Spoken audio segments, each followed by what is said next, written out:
monsieur. Uh-oh. Does this mean Overwatch is back?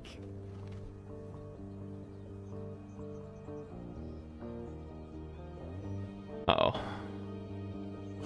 No. Always Oh no. a gorilla. They're gonna have to nerf the out of Mauga. I already see it coming. There's no way that they don't nerf Mauga, to be honest. This is way too overpowered. First off, Mauga is simply unkillable. Because of Mauga's huge health total, lots of armor, and his life steal, he can feel nearly impossible to kill. And the mirror is incredibly brainless. It's just, it's like you sit there and really right now it's just shoot their tank. Like you don't want to get caught shooting squishies too much because you'll stop healing and stop generating shields. If you have a Kiri on your team, that's all you need. Really, that's it. It's you get a Mauga to Kiri. No, you need Kiri and Ana. It developed over time. I think it's a little pay to win in that. Have we seen a meta where people are leaving games to buy battle passes in comp? Healing and damage. That was funny. Too high. Oh, it's me. Tank damage is too high. DPS damage is too high. Support damage is too high. Healing is too high. DMCA. I'm trusting mods went through and found and saw to make sure it wasn't DMCA. Health bar is going like this the entire time. And then if you're same playing shirt. Ah, nah, that's f***ed up, dude. DPS. If you just step out of the way too much, you just go boom. I want to say that I think we hit the bottom of Overwatch 2 already. Like, unless something catastrophically goes wrong.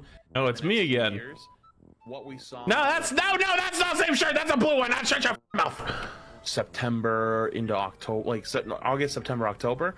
That is probably the floor of Overwatch 2. Time to rebuild. It's time to start improving. And like the great part is the floor of where we're at in Overwatch 2 is way fucking higher than the floor was on Overwatch 1. So like. That's great. Nah, dude, I want to skip ahead. I don't want to listen to me. Shut up. Like nice concrete slabs or something, which is great. I like that they're communicating, and I like that they're being open. I'll wrap it up, buddy. Take community feedback. It feels like it's just a new team. They've taken this first year to really learn the ropes. All right, guys, enough lessons learned. Let's start implementing some of them. Let's start like hitting the gas pedal on some of them. And I would like, again, if we talk at BlizzCon 2024 or after BlizzCon 2024, or when we look back at 2020. Yeah, wrap it up, buddy. I hope we're like, all right, yes, we're ready to hit that. And it okay. Could be good, could be bad. Okay, that is literally me, so I'm just gonna, you know. Okay, next. Jungle Queen has a special voice line for when all her teammates are. I love these. All right, ladies, let's teach these boys a lesson. In the Italian that's pretty cool. I didn't know that. Overwatch, Lifeguard Mercy is called Angela Anderson, which is a fitting reference to Pamela Anderson. In the Rise and Shine cinematic, you can see this green mug featuring some dogs. May's pajama skin has that mug as part of the weapon. Zenyatta is the only character who has an epic quality victory. Did I ever tell you guys that I got yelled at BlizzCon by some of the animators slash like devs who make a lot of this shit? Basically, you know, when something new comes out, you know, I always like look at it. But if you don't know, I'm a competitive gamer. I keep everything at all low, maximum FPS at all times. So I miss a lot of shit because it's on like epic or higher settings, you know? And so they were like, dude, the amount of times you went to show something off or something cool and you can't f***ing see it because of your settings and you just miss it, and it's so sad. I was like, what? And then like they gave me a couple examples of like certain heroes or certain skins or like certain maps or whatever. Like event maps or whatnot, like they have like these cool things that are set up around it, and I just don't see them. I can't see them because I have lowest settings, and so there's been so many times where they get frustrated because they're looking for like, you know, they're excited like, oh, like did someone, the community get to see like, you know, the thing we made, and then nope, it ain't there. And I was like, oh, that's so sad. I'm sorry. Back in 2018, like yeah, the penguins on Antarctica is a good example. Actually, I only see like 3 or 4 penguins. Meanwhile, there's like 12. Korean hacker was able to play as PvE enemies. Oh, I remember this! Oh, this was when hackers were actually funny. Pose. Back in 2018, a Korean hacker was able to play as PvE enemies. What do you mean PvE enemies? That's Mauga. A competitive That's match. Mauga. What makes it even better is Mauga was inspired by this unit, which you can kind of see a little bit. The area that Overwatch 2 uses for a background in the hero gallery, where you've got some stairs on the left and orange boxes on the right, is actually the last area of the tutorial where you finish it off by capturing an objective point. With every Soldier 76 still the most disliked video I ever made, playing the tutorial. But you add to a custom game, the numbers in their names will increase, so you'll have like Soldier 77 or Soldier 80 and so on. No shit. That was pretty good. That was pretty good. Climbing out of every rank? Gold edition. Make sure to tag that hard stuck gold friend. For the first tip, start Looking at you. playing more heroes. You want to make sure that you focus on learning 2 or 3 characters, as trying to learn all 38 is exhausting. This will allow you to swap to someone more effective if you're not getting any value, or it could help you counter the enemy team better. Next tip is use high ground. So many low ranked players will just walk down main over and over expecting not to get team wiped again. If people don't understand what high ground means, High ground your advantage, and if you don't have it, push it with your team and take it for yourselves. Last tip is call low push it with your team in gold. That's funny. targets, or at least ping. This doesn't mean that you have to hard comm all game. Simply calling who's low. You wanna climb out of gold? Genuinely, get insane mechanics and just play a hit scan, just headshot everybody. That's it. GG. Out of position can make the difference. Or you're playing tank. Learn how to play Winston. Just primal or full charge Zarya. That's it. Just kill everybody. Or Joker Queen. Just kill everybody. Between losing and winning a team fight. That's it. If you're stuck in gold, just remember, after every You're playing support, play BAP. You just play BAP. You just keep jumping up and down the entire time. They can't hit you. You're like boing, boing, boing. Just keep shooting. Don't even heal. Don't even worry about it. You just kill them. game you play, They don't need healing. They don't need healing if they're all dead. good luck. That's it. That's it. That's how you do it. That's your climbing guide. For like the bronze, silver, gold. That's how you do it. So things that Okay. were supposed to mean or signify something in Overwatch don't really mean anything anymore if Why you is this paid back? attention when it comes to how they monetize. The monetization of Overwatch 2 made obtaining skins annoying and unfun. Oh my god, more monetization. Overwatch 2. You know, I've said it so many times at this point, but I feel like a broken record. And I'll probably continue to say it, but the people who currently work on Overwatch don't really care at all about— That's so stupid, dude.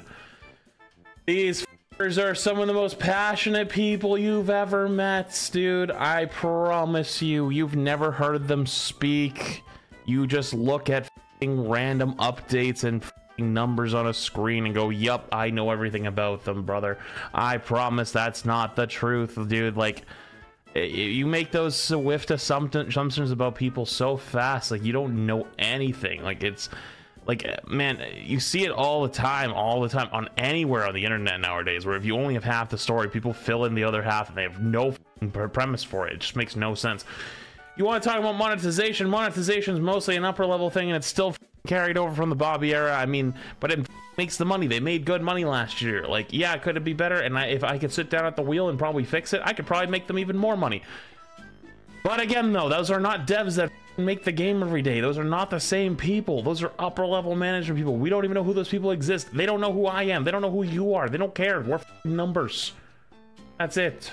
About what any of the skins were supposed to represent previously, and for me, that's just beyond annoying as someone who liked collecting those skins. So let's just dive into some of that right now and how the Overwatch 2 team continues to frustrate players just like me. So this Kerrigan Widowmaker skin, while it is just a recolor of the Nova skin, it was something that was given to players to celebrate StarCraft's 20th year anniversary. And I think that's a big deal, right? 20 years, and this skin was given to players who celebrated by playing some Overwatch for the occasion between like April and March of 2018, right? So of course the Overwatch 2 team decided that it shouldn't mean anything now, and everyone could just get it during— Gatekeep it. There's an exception. There's an exception if it's literally promoted and sold as a one-time only item, aka Pink Mercy. That's different. Nowhere in this one was, I believe, if I remember correctly, was it promoted as a one-time only, never get it again type of thing. During the up-and-coming Christmas event, if they want to. And I think that's just annoying, and I know StarCraft is basically a dead IP at this— And, you know, maybe, you know what? This might be a little harsh, and I don't mean this toward this person. I genuinely don't. But when people's feedback or criticism of someone, something, is just— it's annoying. You're f***ing stupid. You cannot articulate reason. So you just default to annoying. What does annoying mean? It means that it puts you in a bad mood, but you can't really identify why. You're just like, well, it's annoying. Okay, then don't play it. Don't go near it. Just move on, dude. It's not chasing you home, but you enjoy the game and you want to have fun. Yeah, you want it better. I understand that. Articulate what you want exactly. You want to talk about lower prices? Why do you want lower prices? Talk about different ways to earn it. Are you saying you don't want that skin given out because it made you feel like it was exclusive and you thought it was exclusive at the time? Like, articulate it. I pisses me off when people just say shit like, oh, that's annoying. And it's like, dude, you're dumb. You're literally dumb.